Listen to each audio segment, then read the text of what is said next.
Assalamualaikum warahmatullahi wabarakatuh. Yang terhormat Bapak Ibu dosen dan teman-teman yang saya cinta.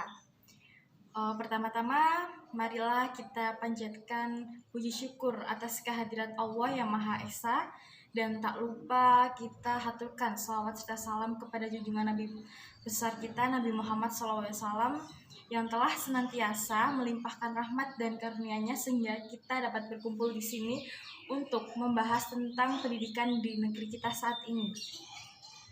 Teman-teman yang saya cintai, tentunya kalian semua sudah tahu kan apa itu pendidikan?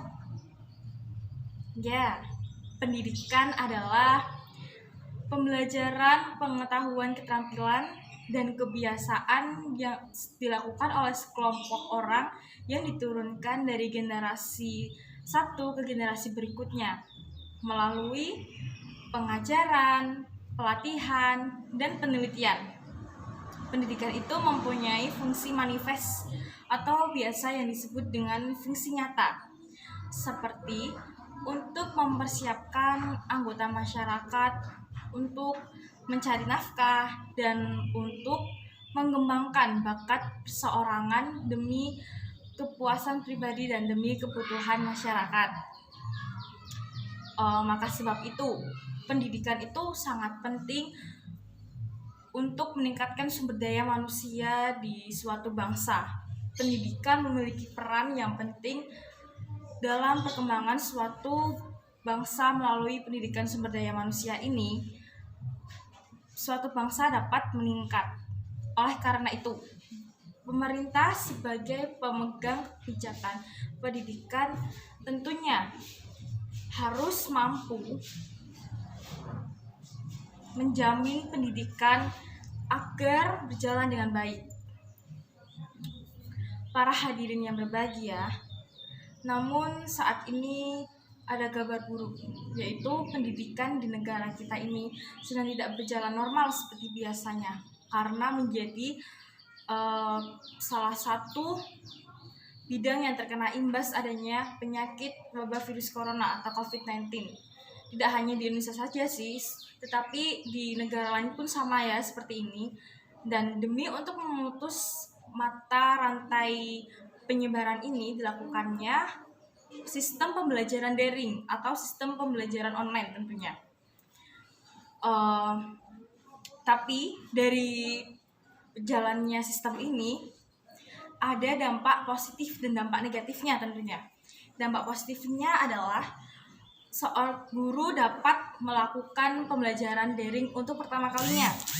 Dan yang kedua adalah orang tua dapat membantu anak-anaknya belajar di rumah dan juga dapat memantau aktivitasnya secara langsung dengan secara dan dekat juga.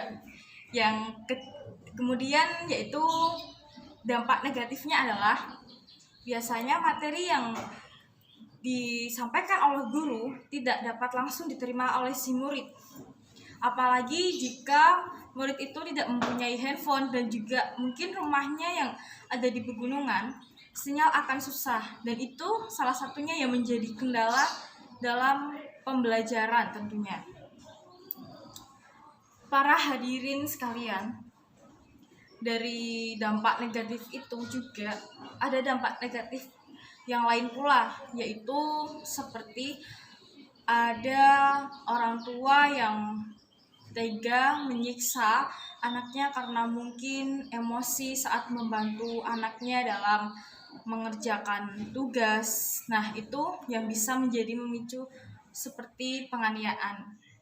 Dan di situ juga kita dapat belajar bagaimana sih seorang guru itu harus sabar sekali ya untuk tentunya untuk